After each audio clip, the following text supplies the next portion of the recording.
కేసీఆర్ చాలా చేద్దాం అనుకున్నారు, చాలా చేశారు, కానీ దాన్ని చాలా సంపాదించుకున్నారు చాలామంది. అదే ఇప్పుడు ప్రత్యక్షంగా స్పష్టంగా కనబడుతున్నటువంటి అంశం.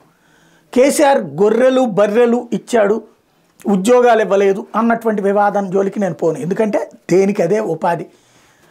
ఉద్యోగాలతో అని ఉద్యోగాలే ఇదేదే. ఇంకోటి ప్రైవేట్ ఉద్యోగాలు బోర్డు ఉన్నటువంటి తెలంగాణ రాష్ట్రం ఏంటి, దేశం నలుమూల ఉండేళ్ళు ఉద్యోగాలు చేస్తున్నారు.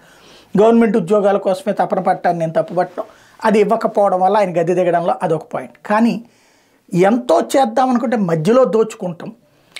ఆ దోచుకున్న వ్యవస్థలని కంట్రోల్ చేసే పరిస్థితి కేసీఆర్కి ఎందుకు లేకపోయింది? ఇవాళ కేసీఆర్ సర్కార్ దిగాక బయటకు వస్తున్నటువంటి ఆ బాలకృష్ణ ఉదంతమే చూస్తే ఏంటది, ఒక్క అధికారి 250 కోట్లు తిన్నాడంటే ఆ పైనోళ్ళు ఇంకెంత తినాలా? ప్రభుత్వంలో ఉన్నోళ్ళు ఎంత తిని ఉండాలా? ఎన్ని వేల కోట్లు తిని ఉండాలా? ఇప్పుడు గొర్రెల కుంభకోణంలో 2 కోట్ల రూపాయలు గొర్రెల్ని కొట్టిన కొంతమందికి ఇచ్చినట్టు చూపించారు, అమ్మినట్టు చూపించారు, కొన్నట్టు చూపించారు, ఇచ్చినట్టు చూపించారు, 2 కోట్ల రూపాయలు తినేశారు. ఇప్పుడు ఏసీబీ ఈ కుంభకోణంలో అరెస్టులకు దిగింది.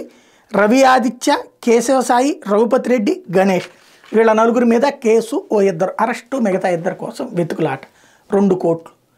ఇట్లాంటి ఎంతమంది ఎన్ని తిన్నారు?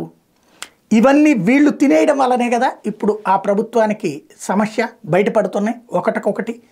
కేసీఆర్ సర్కార్ 10 సంవత్సరాలలో ఈ ఆర్థిక అవకతవకల్ని పసిగట్టలేకపోవడమే ప్రమాదకరమైంది ఇప్పుడు.